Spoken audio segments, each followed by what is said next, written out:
We We get got to a do little the taste. sip, but not a real gulp.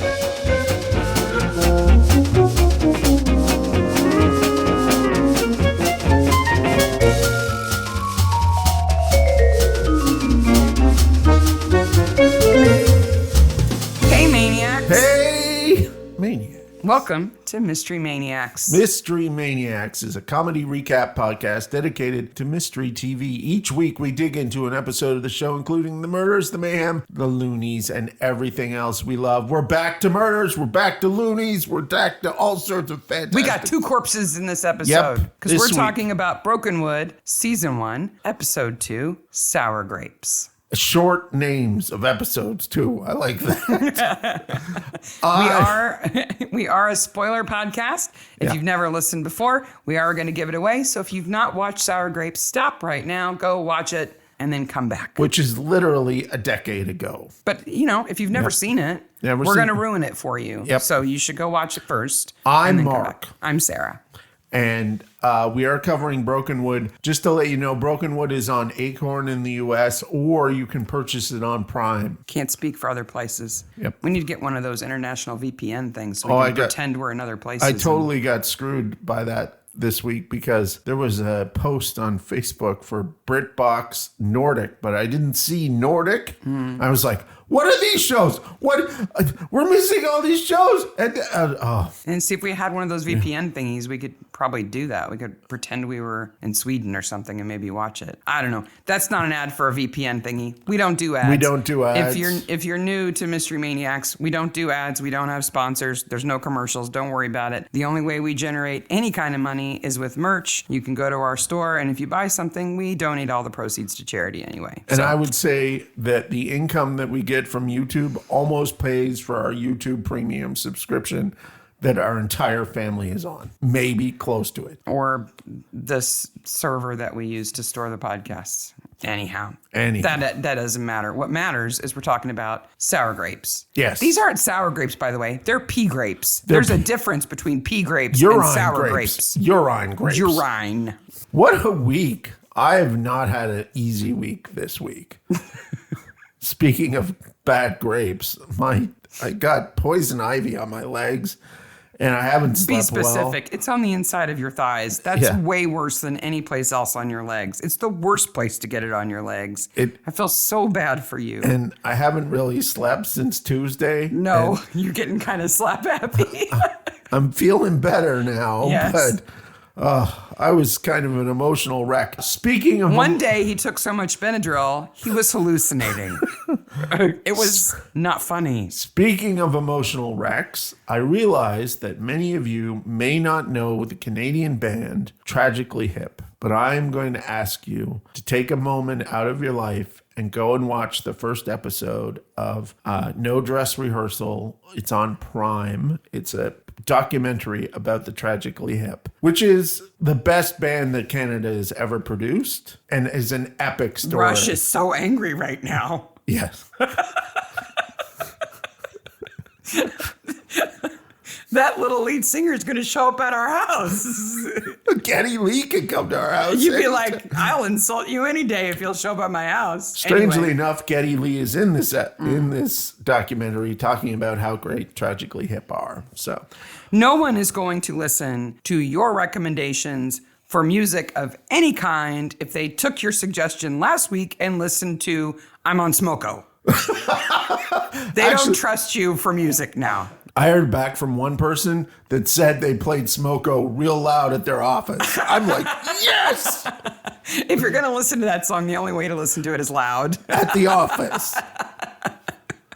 The picture I put in the show notes is them. It looks like a high school picture of them. Well, they still look like that. They're probably in their 30s and they still look like that. They haven't changed. The Chats. Yeah. That's what those boys are called. This episode originally aired on the 5th of October, 2014, directed by Josh Frizzell and written by Tim Baum. Like most of these episodes are written by Tim Baum. So part of my job on the podcast is I do research into the actors. I look up what else they've been in. Yes. And when we were doing Midsummer, it's like, oh, well, how many episodes of Midsummer has this person been in? Or if they were in Poirot, have they ever been in Midsummer? None of the people in Brokenwood have been in Midsummer, so that's not a search for me. So, and I also look for bad movies they've been in. Samantha right? Bond surprisingly has not shown up in Brokenwood. No. She showed up in Murdoch, Yeah. but she has not shown up in Brokenwood. Well, Commonwealth. Yeah. Anyway, so in an effort to find something interesting to look into, I did, you know, the Actors in Common, the collaboration thing that's on Yes. IMDb, where you can put in two shows or a movie and a show or whatever, and it will show you how many actors, writers, producers, whatever they have in common. Yes. We talked about this last week, how New Zealand basically has produced Hercules, Xena, Lord of the Rings, and Brokenwood. Yep. And lots of other good things that are much smaller. How many people in common do you think Brokenwood has with Hercules? Hercules? So this is actors or all casting? Only actors. Only actors. Because I don't count like craft services and light grips and stuff like that. I don't count people who might be in common because of the production companies being the same or something. Now I'm going to go 75. 84. 84. That's probably all the actors That's in New Zealand. Hercules? Yes. Yes. How many do you think it has in common with Xena? 60. 95. 95. Wow. Again, that's like all of New Zealand actors, from children to old people. They Like- were all in Xena. Literally, Lucy Lawless from Xena and Sam Neill are pretty much the only two New Zealand actors who have not been on this show. On Brokenwood? On Brokenwood. Nah, Waititi. Yes. Taika that's Waititi. true. Taika Waititi. But hey, but you know, they're filming a new season right now. Who knows? Who knows? So I kind of knew about those two, right? But then I found a third thing. Okay. That 9 people who are in this episode alone were in. Is this a show called The Mighty Andersons? No. Okay. Because that's another Tim Baum show. You wouldn't guess this if I gave you 100 guesses. Okay. It is the Power Rangers. Oh, yes. So the woman who plays Amanda James Yes. is Power Rangers royalty. She's in over 80 episodes of Power Rangers. She is a huge Power Ranger. And she was in Hercules and in Xena. But even better, Nick Sampson, who plays Sam Breen, Yes. our favorite redheaded detective, Yes. he is Yellow Ranger. He's Yellow Ranger. He's a child in a leotard. He is Yellow Ranger. I'm now going to call him. Yellow Ranger Breen? No. Sam Yellow Ranger? I'm going to call him DC Ranger? none of those. Breen Ranger? Ginger Ranger. Ginger Ranger? Ginger Ranger. Sam Breen can come on the show and talk to us about it. His name's Nick Sampson. Nick Sampson can come on the show and talk. Anyway. Nick Sampson. That is like a name that That's a Hercules name. That's a Hercules name. I'm Nick Sampson.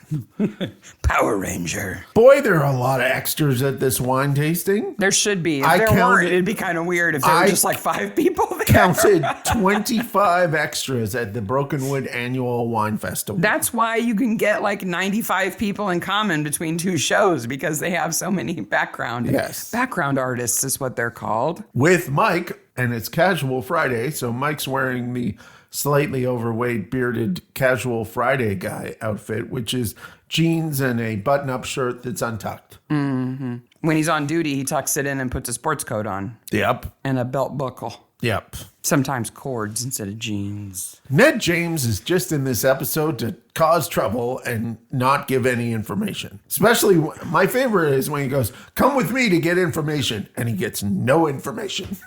He's just Mr. Grump. He is. When you find out later that he's Amanda's dad, you're like, wow, that must have been a fun house to live in. Yeah. Ned and Amanda in the same house. No, definitely not. So Paul Winterson, the judge and the first victim, to me looks like a poor man's Tom Jones. A little bit. I think it's the hair. It's the hair. Tom Jones's hair is Not his. appears darker now. It's not his. It's not his hair. And the color's not his either. No. I kind of get that feeling off of Paul's hair. It's a little too curly on top. He is a man of that type, definitely. Or maybe it's, I don't know. Where do they take hair plugs from? What I don't the back of your understand head or is somewhere else? all of these judges have drank urine wine. Urine wine. It's pee-pee wine. Maybe Amanda. It's pee-pee Benoir. Amanda's dominated too long. Yeah, she's won 5 years in a row. I think it is somebody else's turn, but she's a little obsessive and she doesn't like to lose. We'll get there. Yeah. So Nick goes to the winery, finds the broken bottle, and then a dude in a vat. Chris Chambers is the character who finds him. Yep. And I remember the first time we saw this, we were like, dude in a vat! It How many is- times has that happened? How many people have died? I mean, open fermentation tanks really should be outlawed just because so many people on TV die in them. Oh boy, let me go into that. First of all, we've covered 2 episodes of Midsummer that had dudes in vats. And it doesn't have to be a dude. Person in a vat. The first one is Night of the Stag, where he's in the cider vat and they all get sick. Yeah. And the second, Well, if you drink corpse cider, you're going to throw up. Which is what people who drink pea wine should feel like. the second one is Ghost of Coston Abbey, which again has a guy in a vat. And that's Annette Badland's first episode. Yeah. But do you And remember? technically, those would be PPP Noir too. I mean, Yeah. if you die, certain things relax. Yeah. It'd But probably it's be not- more than PPP It's Noir. not the worst one. We didn't cover this, but I know we've seen this. I saw that there was a Father Brown episode called The Truth in the Wine. I was like, oh, yeah. Mm-hmm. No, there's a dead body in the wine, but it's not a person. It's a dog. Do you remember that episode? Yes. Ugh.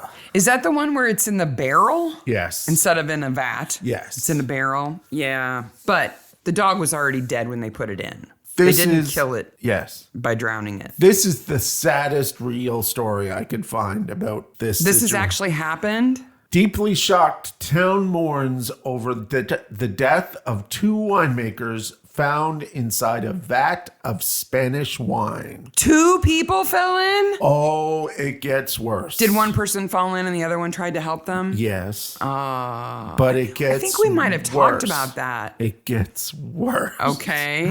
60-year-old Geraldo Ibarra and his brother-in-law, 61-year-old Felix Crespo, 2 old dudes died in a Yep. vat? were involved in the accident. What happened was, according to reports, Jesbera slipped and fell into the wine vat while checking the fermentation process in the warehouse. Then Crespo wanted to help him, but tragically, both men were overcome by carbon dioxide fumes and drowned.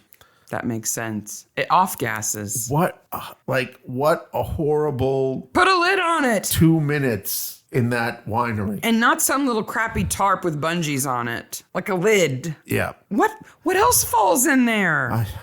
I don't know, but I was looking at when that was an incredibly sad story. when the second murder happens and Chris goes to check the vat before he gets knocked into it, and it's covered with that tarp. And this one's outside. It's not inside the factory. Oh, I know. It's like just out. I'm like, any raccoon could get underneath that tarp and into that wine. We've been watching a lot of videos of wombats. There's going to be a drunk wombat climbing up in there and drinking. That would be so cute. It would be so pink when it got out. It'd be a fat little pink drunk wombat. If you want to make your life better, watch some wombat videos. They're always cute. They're super cute. I have a question for you related to this. Yes. This is a trope. I checked. Agatha Christie never used this trope. Okay. Okay? But the question I have to you is, what would be the most horrific manufacturing process to die by? Now, we saw the steamer in Sauce for the Goose In in Midsummer. Midsummer. Poor Dexter Poor Dexter. dies naked in the bottle sanitizer. Okay, when you say horrific, do you mean it's a horrific death process, meaning slow and painful? Or do you mean like horrific for whoever finds them? Both, actually. Oh. I'm going to go with anything that has like industrial smushing. Smushing. Yeah. Is that an engineering thing? Well, it's a generic term for squeezing, flattening things, like those places, those junkyards where they crush cars into tiny squares. Yeah. Like you don't want to, like a grape, you'd pop. I think that'd be pretty gross. And probably painful because they're usually kind of slow processes too. That'd be pretty bad. I actually have not a story that relates to me, but this is... Oh, I'm glad it didn't happen to you. You recovered really well. I worried about it happening to me because... Oh, I know. Let me guess. Is it a big guillotine at a game design shop? No. Oh, that... When you worked at that board game company and they had that big paper guillotine. Oh, yeah, they did have that You told paper. me about that, and I'm like, wow, that's a figure. Yeah, I worked at a board game company in Canada, a very small boutique board Mom game. and dad shop, yeah. In the late 80s, I was so far ahead of my time. It wasn't funny. But they had wasn't funny?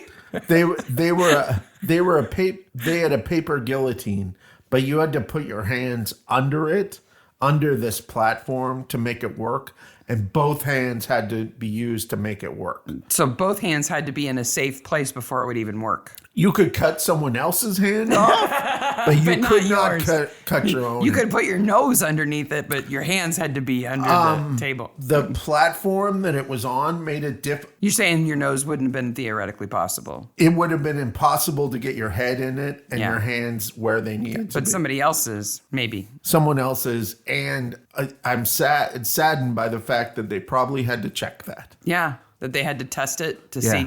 Hey, Elmer, can you get your head in there with your hands right here? Nope. Okay, we're good to go. Oh, so what was the actual story? I'm sorry, I thought I had a good guess. So when I was a kid on the farm, now I know this. Okay, farms are dangerous. We've seen movies about this. I know this isn't manufacturing per se, but I remembered this when I saw this. So we had a silo. We have seen somebody murdered by a hay baler. Yes. That was a bad murder. And I... Not in person, not on a show. Yes. Having worked with a hay baler, that would be horrific. Mm-hmm. But so there was a silo on the original farm that I grew up on until I was 5. And in that silo was grain and We have corn. seen somebody killed that way too. Yep. But there was an auger at the bottom of this silo. A big screw that turned, right? Yes. That pushed the grain out in this trough. Out a chute. Yeah. No. It pushed it all the way down the trough. Like my father had this huge Archimedes screw thing. Right. As a child, now I'm 5 or under. Because you were little. You had to be little. And this thing made an enormous amount of noise because it was moving this screw thing on this wooden trough that my father had put together with good intentions. All I remember was thinking as a kid, falling in the side of that and being... Get caught up in the auger? Archimedes screwed down the... Be like being in a pasta machine. I know I definitely had bad dreams about that. I bet. I'm glad that didn't happen to you. No, but I remember it going... Ooh. If you know of a horrible way to die in a manufacturing method, let us know. Yes. It's probably been used in a Midsummer. More than likely. If not, we'll be giving good ideas to the writers of Brokenwood. Speaking of Nick Sampson, Ginger Ranger is on the scene. He wrote 4 episodes of Brokenwood. Yep. I was so glad to see him and Gina. Yes. They are not in the first episode enough. But we don't get full Gina in this episode. No, it's just a little... It's a soupçon of Gina. It's like in the first episode, we get a wine glass poured and we get to sniff it of Gina. Yeah. You know, and then this episode, we swished it around the glass. We got a little taste. Sip, but not a real gulp. And we have to spit it out. No, but she's coming. The next few episodes, we get a big glug of Gina. One thing I like about what they do with Breen here is he's not incompetent. No. He is a guy who has obviously worked himself up as a uniform, and now he's plainclothes guy. Mm-hmm. He's not the main guy in the house, but he is a helper. Speaking of houses, I mentioned this to you already. I have a problem with the complete lack of empathy for Gary in this episode. We don't know how much time has passed. I think we're supposed to assume quite a bit of time has passed between the first and second episodes, long enough for Gary to have died or... Okay, I don't know. If Gary has died... And for Mike to buy his home and be settled in. When Mike mentions Gary's house, anyone... should go, oh... I'm sorry about Gary. That's right. We're sad about Gary. If Anyway. he's still sick... Yeah. How is Gary? How is Gary? But no. Gary was a former landowner that I bought a house on. Yep. And you brought up legitimately that Sims is like, he's my mentor and I've learned so much from him. I don't know who he is now. Yeah. He's just gone. Gary who? Gary Schmary. Bye, Gary. She's had too much wine. He's just a vegetable somewhere now. We don't talk about him anymore. And we meet Amanda James. This is something I don't, and there's a lot about wine I don't know because I'm not a wine drinker. But I know something. Urine does not belong in wine. I know that too. Hey, we know something. Yeah. I do know that if you're serious about wine and you have a cellar of wine, that you turn the bottles on occasion and you keep them on their sides because it's important for the corks to stay exposed to the wine to keep them wet because otherwise they'll dry out and crack and the wine will get exposed and it'll be bad, right? But Amanda James's wine has a metal screw top on it. Yes. And which is fine. There's no judgment. I remember when I was younger, people would say if it had a screw top, it was bad. And that's not the case anymore. Not the case I don't think there's any judgment about cork versus screw, No. no matter what Grumpy Ned says in this episode. But her bottles are in a rack and they're kind of at like a 45-degree angle down. And she turns them like she feels she has to, like a compulsion, like it must be done. And I'm not sure why she's doing that. Maybe it's to like shift the sediment in the bottles, but it's certainly not for the corks. All I could think was to shift the sediment in the bottles. And if your wine has that much sediment in it that you have to do it on a timetable every day, it would be weird. And if they make as much wine as the Bright Valley, who makes 3,000 dozen. Yes. So 36,000 bottles. Yes. She's going to be there for a while. She is going to be there for a while. Turning bottles. And also, because the bright wine people have a bit of a more upscale manufacturing process. Except that their vats are outside. Their vats are outside, which, if I was a wombat looking for a free drink, wouldn't they make a machine that did this? That turned the bottles? Yes. I assume that there is one. I mean, all you'd have to do is put them on a conveyor and just roll it. Yeah. And then roll it back. Yeah. I don't like something that is so vital that it has to be done on a certain time for your entire stock. You would build a machine to do that. Yeah. Because it has to be done. If it has to be done once a day, that's different. But if it has to be done every 4 hours, it has to be done at night then. No, at most, it would need to be done in reality, like once a week. So maybe she's only turning a seventh of the 36,000 bottles each day. Maybe. By hand herself. Because what these wineries all have in common is they are run by an incredibly small number of people. Like 3. 3, yes. And that's it. Oh, it's okay. Every business is run by 3 people. That's true. So we'll look at the hotel. We don't see anybody working there. When Mike goes back to the wine tasting place to get the leftover wine because it's a crime scene and they're about to sell them for charity. Yes. And he has to, of course, take it all for evidence. Did you notice the names of the other wines that were in the competition? No. They're interesting. So there's Cabin Bay. Yeah. Okay. The Barrel. It's got a picture of a barrel and a corkscrew. Okay. Piquancy. Piquancy? Like something is piquant. Like salsa is piquant, like picante. Yeah. It's called piquancy. Okay. But the best one is called Claw Hammer. Yeah, and has a claw hammer on the bottle. They're obviously screwing with us. Yes. They're like, wonder if anybody will notice this. Claw hammer wine. It's so subtle and floral. It's a claw hammer.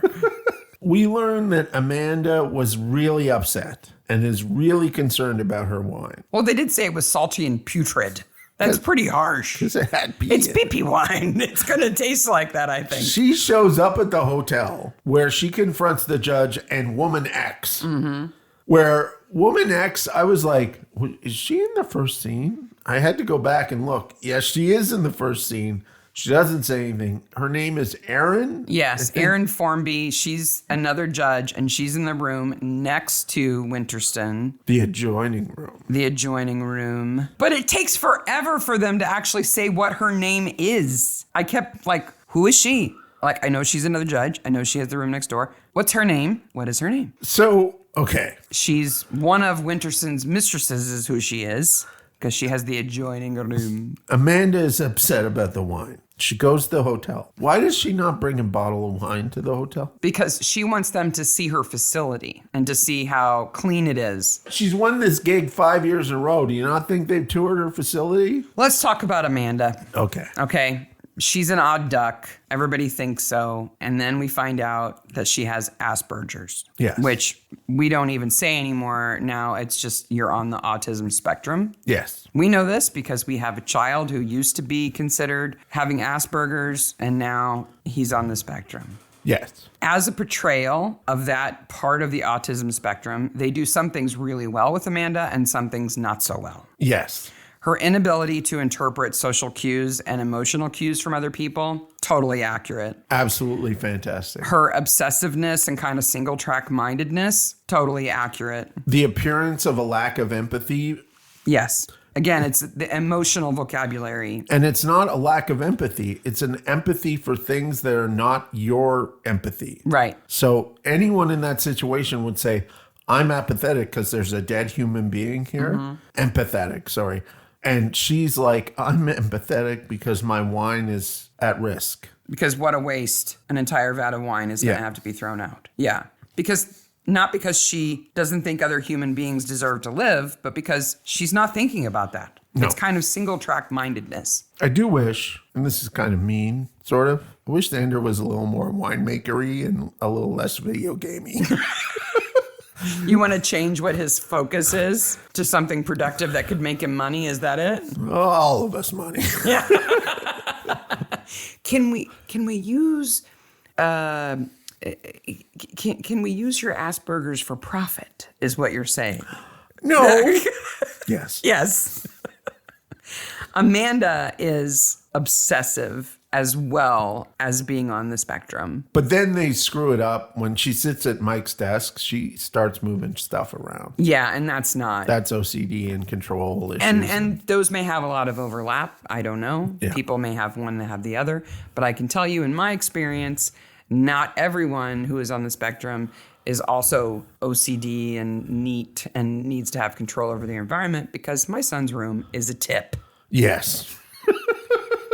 He is evidence of this. Yes. The clues are a bit heavy-handed here. Yes. When Mike goes to see Rob at Bright Valley, who won, I cut my hand on broken glass and we changed our lid color. Just saying. Just saying.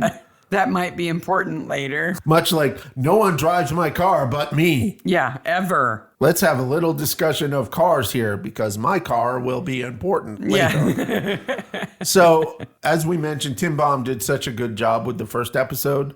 The writer. He's in the thick of it here. It's not bad. It's not bad, but The clue laying is kind of like a siren. it's though. a little heavy-handed here. Yeah. I love when they go to confront the third vintner, Dominic, who's only important because he's in debt. Yes. And they say they're police and he takes off running.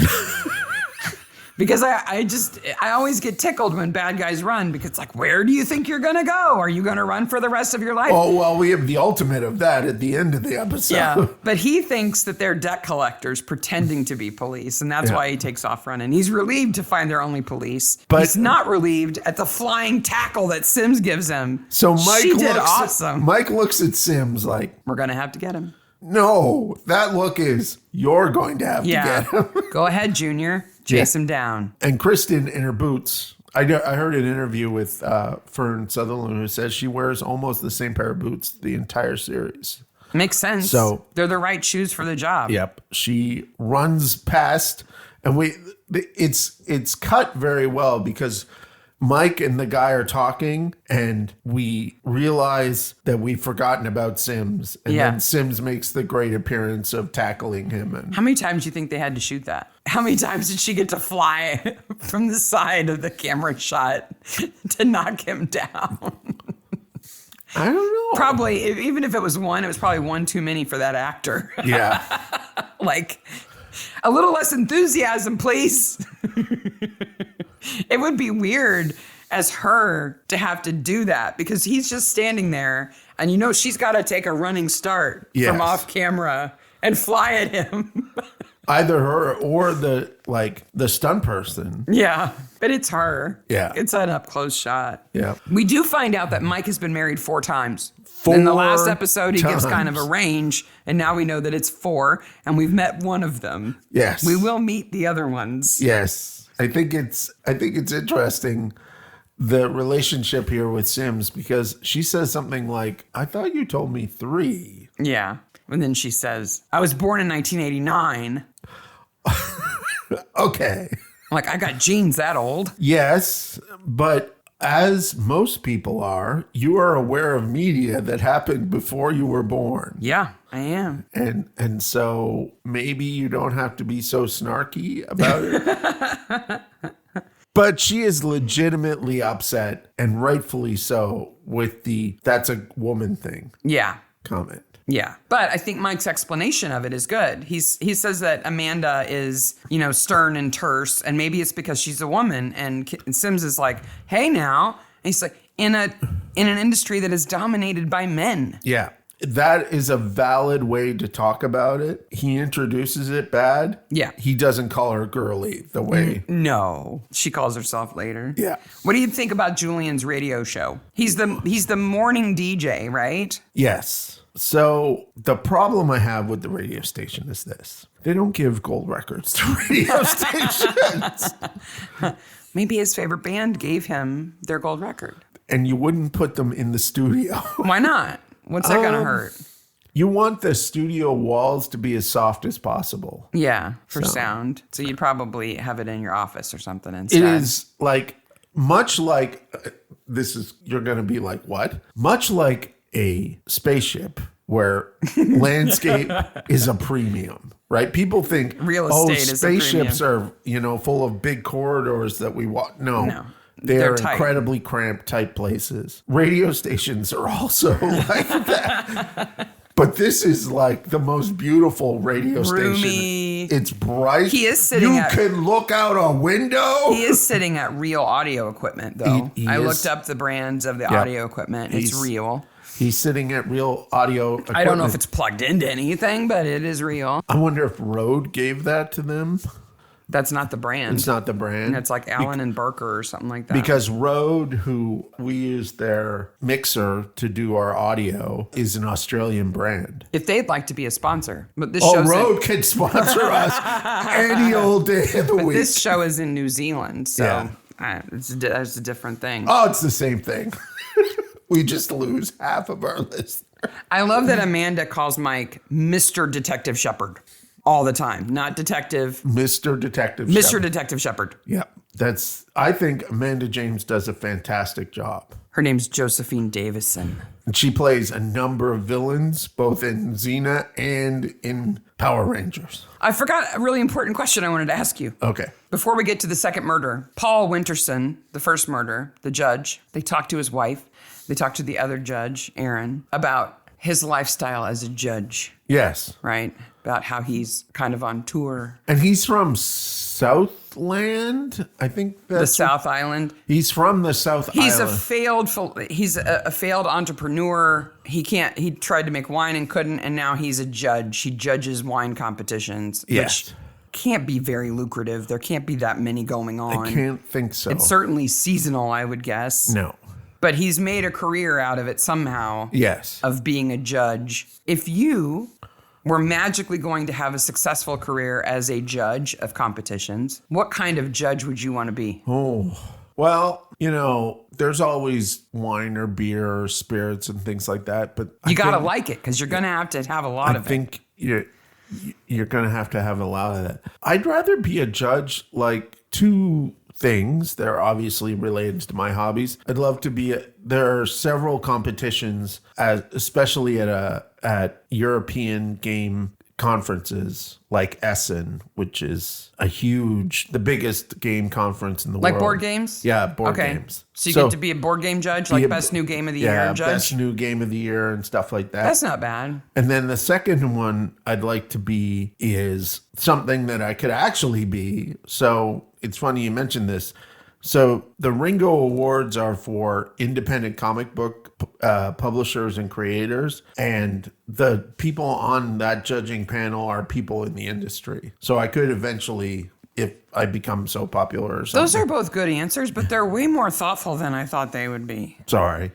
I was trying to decide between barbecue and baking. Barbecue and baking would both be very, very good. I would like to be a barbecue judge. Hey, guess what? I get to taste a bunch of different barbecue. It is going to be good. The barbecue show on Netflix, man, those people eat good. Yeah. Or I would happily be a judge on the Great British Bake Off and taste all their good stuff. But I'd much rather be a judge at like the baking competition at the state fair. Oh, that would be cool. And get to taste all that stuff. Yeah. No, I need another piece of that pie. Thank you very much.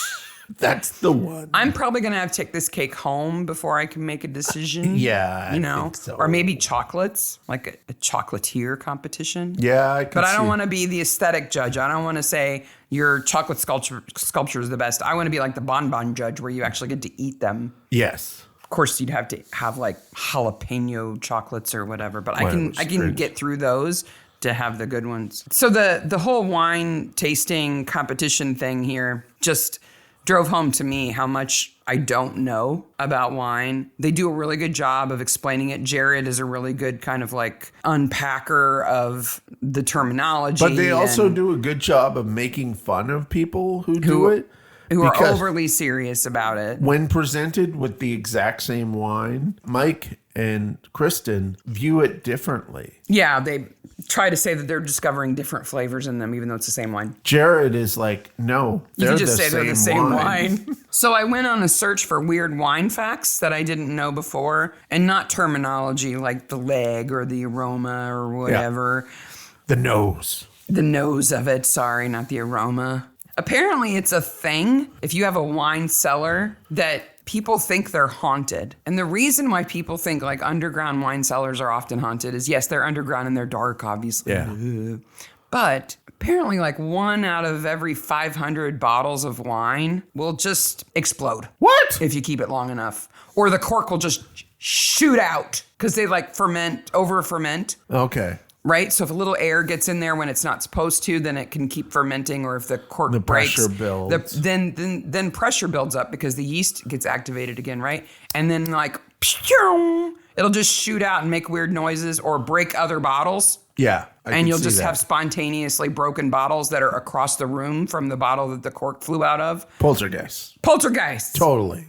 I read a great story about a wine tasting host who found dentures in the spit bucket. So, you swig it, you swirl it around your mouth, and then you spit it out so you don't get too drunk. Would you not notice if you spit your dentures out? What she thought happened was it happened, but the person was too embarrassed to admit it. But and they're also your didn't, dentures. And also didn't want to fish them out of a bucket full of spit. But they're your dentures. So they just left them. Oh! She said they were so purple. They were like super, super purple when they fished them out. But like, who has that job? I don't want that job of emptying those buckets. Oh, no. Like here we've got individual judges sitting at tables. So it's like one person's spit. There's probably not that much in the bucket. Yep. It's like 10 mouthfuls, right? But if you're at like a wine tasting party or like a big wine tasting event where a lot of people are tasting wine, that's gross. In a related but slightly different way, somebody had to make some liquid that the killer poured into the bucket to make it look like pee. Yeah. Apple juice. Yeah. It's almost always apple juice. Like, it just... Please be apple juice. Please be apple juice. It was bad enough that he had to pretend to be peeing in a bucket. Yes. But I didn't... So this is another thing I didn't know. In the 17th century, wine was involved in witch trials. And I know they used all kinds of heinous torture during witch trial. I mean, it's Absolutely. just nutsy bobo cuckoo for coconuts crap. But they would make a suspect drink the wine, and if they threw up, that was proof of that they were witches. Uh-oh. But I couldn't find any detail, like, how much did you make them drink? Like a gallon? Well, we waterboard them with wine and they get sick. Or did they give them like A little sip. like a sip of pee-pee wine and they threw up?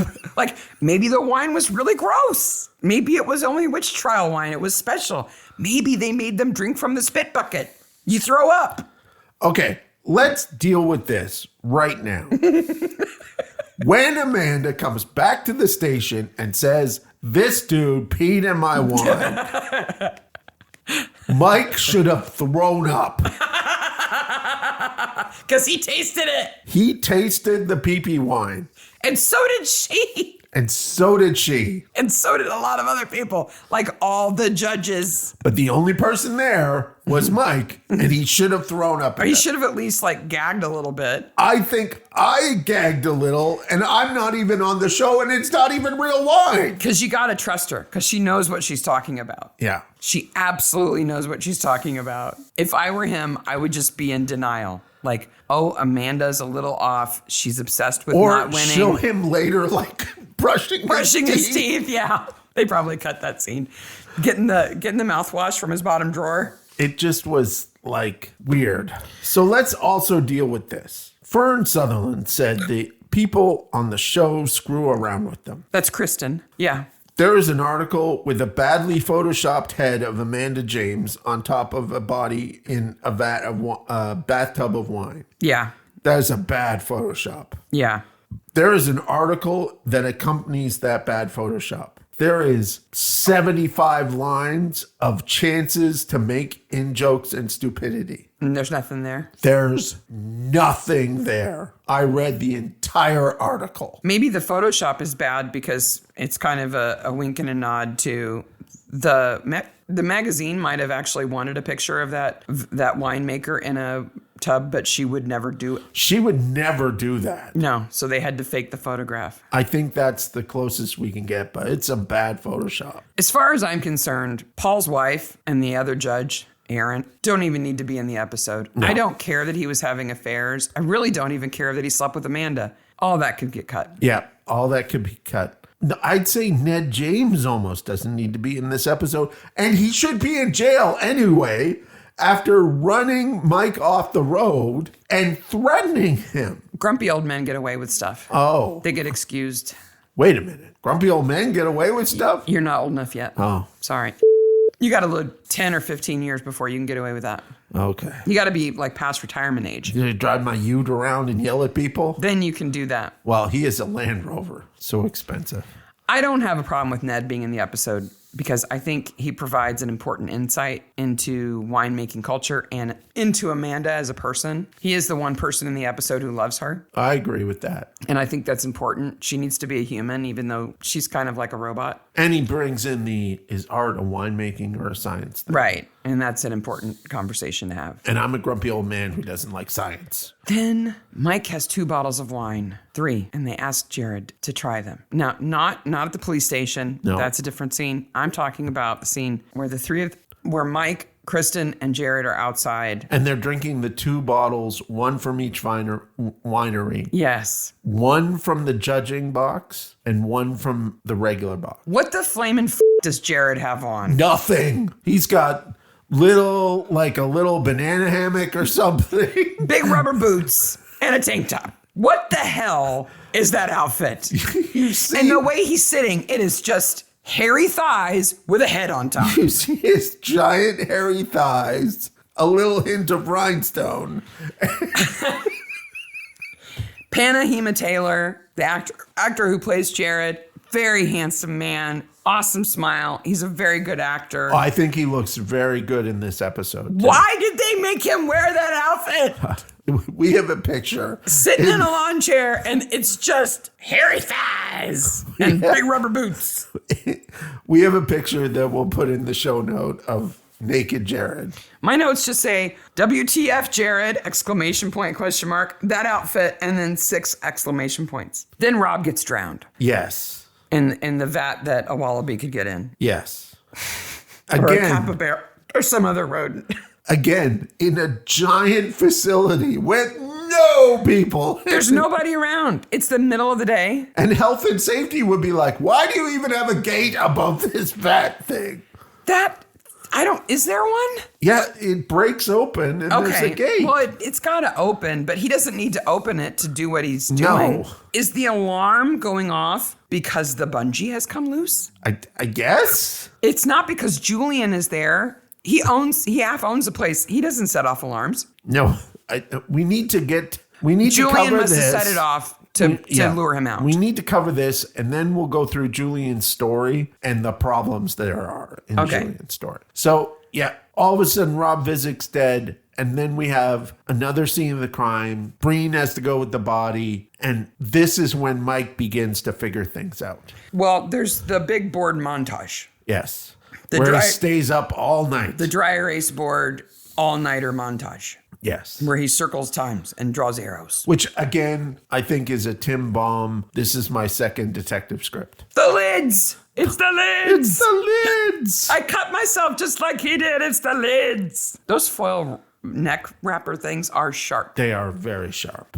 And he figures out that maybe it's not the same, maybe it is the same wine they were killed in. That the wine in Winterson's lungs is the same as in Rob's lungs, so they died in the same vat. So Winterson didn't die in Amanda's vat. He died in his own vat. So he has in Rob's vat, sorry. one container with P on it, Pinot, and one container with R on it.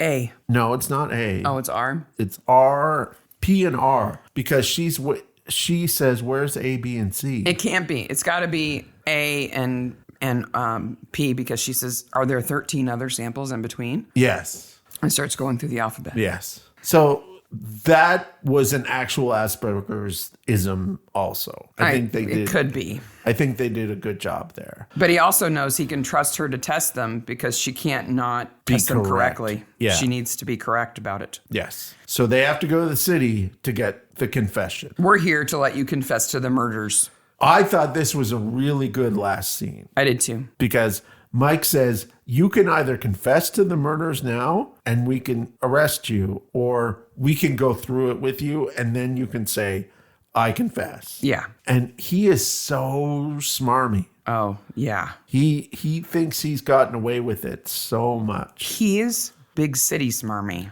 Yes. I'm recording this and I'll play it on the air. Yeah. Because I have power smarmy and they're Girly. like, okay, Yeah. go ahead. Yep. That's fine. So you're going to be recording your own confession. That's great. What they say is that he, Jillian, was at the wine festival, right? Previous to the wine festival, he had gone to Amanda's winery, caught her access code, broken in later, got rid of the security camera footage. Back up. His goal is to substitute his winery's wine with hers because he wants to win. He wants to win. Right. That's why he does the whole, I want Amanda to be my vintner. Yeah. He pretends he's trying to recruit her so that he can see her access code because his whole goal is to get her wine to substitute for his. And he's going to poison her wine with the pee-pee. Right. Okay. He's even gone to the trouble of switching the color of the collars and lids on his bottles so they match. Yes. And now, so that's premeditation. Yes. Right there. And we have the pee-pee scene.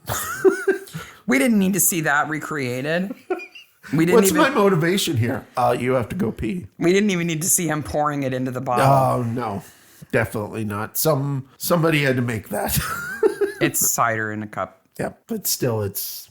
Apple juice. I just thought, that dude's dehydrated. Yeah. He needs to drink more.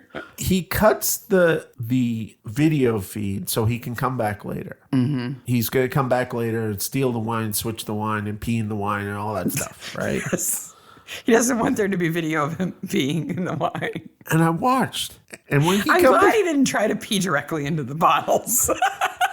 I am also glad there was no scene of a bottle between his legs and a sound effect.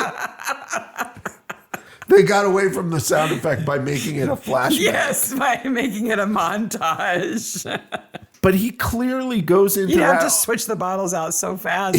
You'd have to really go, too, because there's like, what, a dozen bottles in the case? It's like the the logistics. instructions in the doctor's office to give a sip. The logistics of it. You'd have to line up 12 empty bottles on the floor and start peeing and then just like shuffle sideways down the line, right? And you're going to get it on the outside of the bottle. He's much smarter to have done it into that little measuring cup thing. Yeah, he did it. We've talked way too much about pee. He did it the right way, but he has no gloves on. He's going to get pee on his hands. His fingerprints would be on everything. all over it. We just have to assume that he cleaned it up after. I guess, sort of. So then the judge figures it out. Wait a minute. Okay. I just had the worst thought. Oh, Sarah, what is the worst thought? Only you can answer this, and you can cut it if you want to, okay? But Okay. Can you pee wearing gloves? Yes, you can pee wearing gloves. It wouldn't like prevent you from like being able to go. No. Okay. So that's not the reason. Okay, we have officially thought way more about this episode. About Julian's pee than anybody ever has ever. Except maybe the person who had to go buy the apple juice. I had to go buy stupid apple juice because craft services probably got apple juice. I got no order to buy apple juice. So, Amanda has the judges to the winery. The judge at the winery figures it out that it's the same wine. Yeah. And then calls Jillian and says, you need to give me His bunches. name's Julian, not Jillian. Julian, you need to give me bunches of money. Yeah. He's got to blackmail Where is him. all this money going to go? Winterston is a greedy guy. I guess. And he's... No, where is all this money going to come from?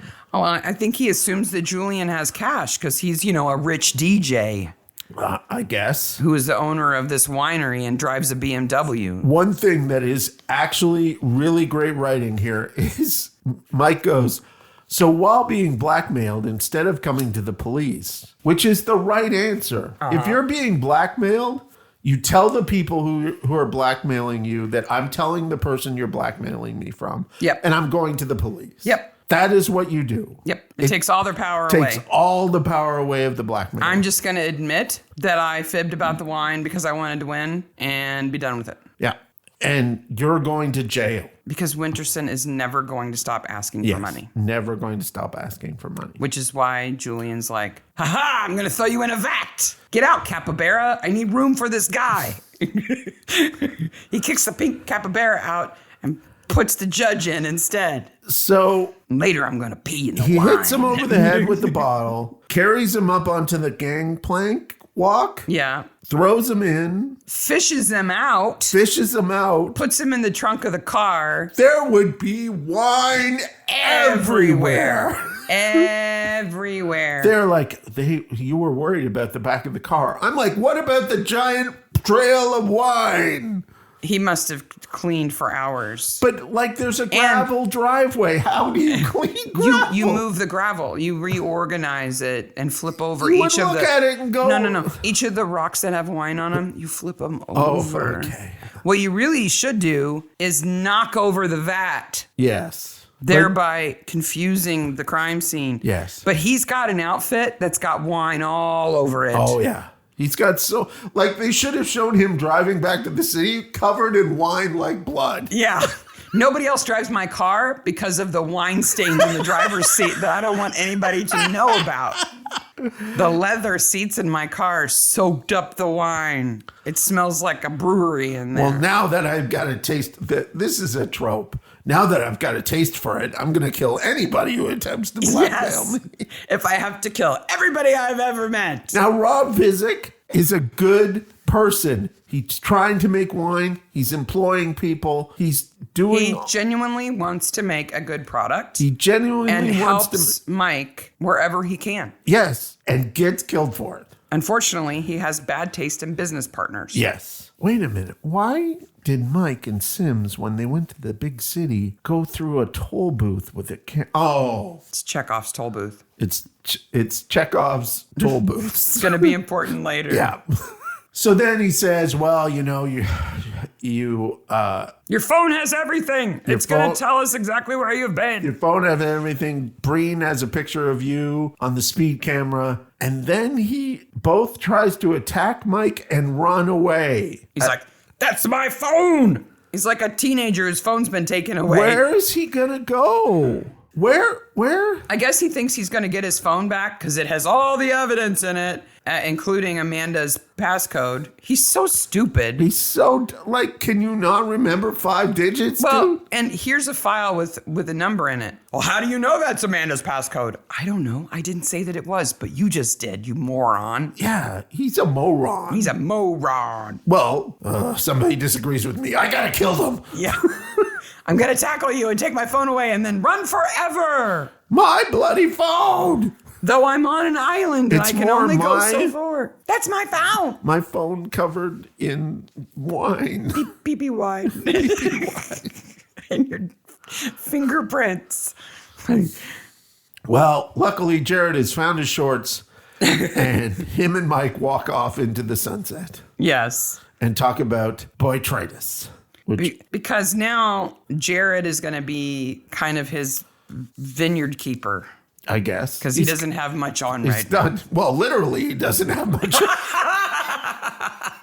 I was talking about work, not clothing.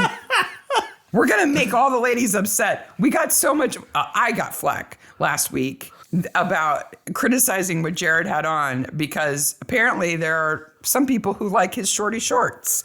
And wouldn't want the producers to hear me say that and put him in longer shorts because of my opinion, just apparently. To remind people, we didn't have a problem with the shorty shorts. Now, no shorts, I kind of have a problem. It's as an ensemble. And the fact that his hemispheres are in different time zones. That's what I said on Reddit. Yeah. I was like, I don't have a problem with the shorts. It's that he's dressed for different climates, each part of his body. That's what I have a problem with. This time, I do have a problem with how short. That lamb coat makes me hot every single time. It's on the back of the chair in the thigh shot. Yes. So he did have it on. He took it off. No wonder he has a tank top on. He's got that fleece right against him. That lamb's wool fleece against his bare skin. I'm going to have another poison ivy attack just from thinking about it. That's all right. His thighs are getting lots of air. They are indeed. Poor Kristen sitting next to him has to not look down. Don't look down. Don't look down. Don't look down. It's a good episode. It's better than I thought it was. I thought these first 2 were like the normal episodes. Mm-hmm. And then like the next episode is weirdy beardy time. The first episode, they start the episode with the weird knob at 0. Yeah. And then throughout the episode, they crank it up to about 2. I'd say so. And in this episode, they start at 2 and they sort of crank it up to like a 4. Yep. The next one. The cold open of the next one. It's at like a 6 from the very beginning. When she's storming across the golf course. Yeah. It's nuts from the very beginning. The characters are crazy. Yeah. They're all over the top. The only over the top character in this one, well, Ned, but he's just grumpy. Amanda's over the top, but for an empathetic reason that you can't say, oh, she's a Looney Tune. Yeah. Like, she's not. She's just who she is. Yeah. And I think they deal with it very thoughtfully. And so it's not full loony. By the next episode, they've got the loony confidence going. And the last episode is Looney McTooney. So who's the better corpse, Winterson or Rob? I gotta say that, so Winterson does lying on the floor and he does lying on the slab. He's in it more. Mm-hmm. And we don't really see a lot of Rob. So I'm gonna give it to Paul. I'm going to give it to Winterson too. But I really wonder what they put on them to make them so pink. Yeah. I wonder what that was. Was. Like maybe really diluted makeup that they just sprayed like in a water bottle that they just sprayed on them. It had to come off easy peasy. And not stain or... And he changes locations, so they had to be able to recreate it. Yeah, that's probably what it was. Yeah. But Paul really only had to be pink from like the shoulders up. Well, no, they showed him in the vat too, right? They both had to fall in a vat. What was that crap in the vat? Oh, I know it's supposed to be grapes, but... Yeah, that crap in the vat. It's almost like pee in a bottle. After the credits. You know, what I wish would happen would be Amanda and the other vintner would join forces. Because she says that Dominic hates her. And Dominic constantly says, no, I don't hate her. In fact, I think she's really good. I'm just struggling. If they joined forces, I think they could make a new vintage. She could save his winery. Yeah. So I think that should happen. I think that Jared should buy some pants. I think Megan, Winterson's wife, is going to be happier now once she gets over the grieving process because she doesn't have to worry about a philandering husband who doesn't really know how to make money. Yes. I think Erin is going to take her tree shirt and go have a happier life because she's not pining after a married man who doesn't care about her. Yes. I like that shirt she's in. She's wearing a shirt when he talks to her at like a restaurant or a bar. Yeah. It's white. It's the frog and cheetah, but not the frog and cheetah Not yet, yeah. It's like white on the front and it has black trees on it and has black sleeves. It's a very cool top. Yeah. Anyway, she's going to go off and be the preeminent wine tasting judge now. She went to the other hotel in town. There's two. There has to be two. The first one looks kind of cruddy. It does. I'm sure she was glad to move out of that one. When we need to double check, but in the second season, there's a country music episode where a musician gets killed in a bathtub with an electric guitar. They are staying in that hotel. The band is in that hotel. It's the same hotel. Yep. We'll deal with the problems with that death when we get there. Yeah. There's so much more good stuff. Yes. So that is Sour Grapes, Season 1, Episode 2. Next week, we'll be talking about Season 1, Episode 3, Play the Lie. It is a golf episode. But there's no playing. Well, there is playing of golf. But it's not about golf. It's not about golf. It's about the kind of loonies who hang out at a golf course. Yes, it is. The people who run the committee for golf. And this is not the fancy country club golf. No. This is the Brokenwood Golf Club. Yeah. Have you ever wondered that golf clubs are called clubs and they have clubs? This is kind of trailer park golf. It is. They're real classy, meaning they're not. And then a dude in a suit jumps out and sprays her in the face. Like, oh, just wait for it. Don't ruin it. That is amazing about that episode, and I'll remind everybody to watch it again, and that'll be coming out on the 30th of September. You dislike her immediately. Yeah. You're like, good, she's dead. I saw her for 30 seconds and I couldn't stand her guts. So I'm going to be interested to see how they make her unlikable right away. Mm-hmm. Yep. And that is Sour Grapes, Season 1, Episode 2. And then, as we mentioned, we're moving on to Season 1, Episode 3, Playing the Lie on September 30th. Have an awesome week. Don't drink any pee-pee wine. We will soon have Halloween pictures on the broadcast channel. Yes, as of the 1st. The Reddit board. So. Yeah. All right, folks, until next time. Bye, Maniacs. Bye, Maniacs. Thanks for joining us on the Mystery Maniacs podcast. If you enjoyed our crazy podcast today, don't miss out on future episodes. Follow us on social media for updates, behind-the-scenes content, and exclusive sneak peeks. Subscribe, like, and share to spread the word. Bye, Maniacs. Some guy goes to a winery at night and finds a broken bottle. Oh, no, this is Nick coming in the morning. Mm-hmm. That's right.